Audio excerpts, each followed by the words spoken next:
কোথাও যেন একটা লেখা পড়েছিলাম। লেখাটাকে সরাতে পারছি না মাথা থেকে আজ দীর্ঘদিন যাবৎ।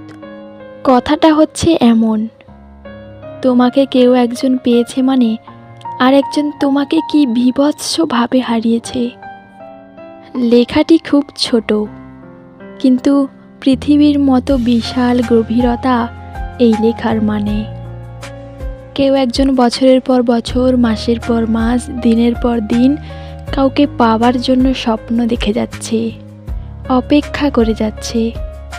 অথচ কেউ একজন অপেক্ষা ছাড়া, কোনো সাধনা ছাড়াই সেই মানুষটাকে পেয়ে গেল।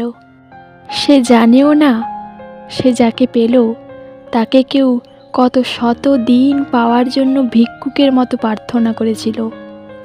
সত্যি এই লেখাটির মানে কি অদ্ভুত, তাই না?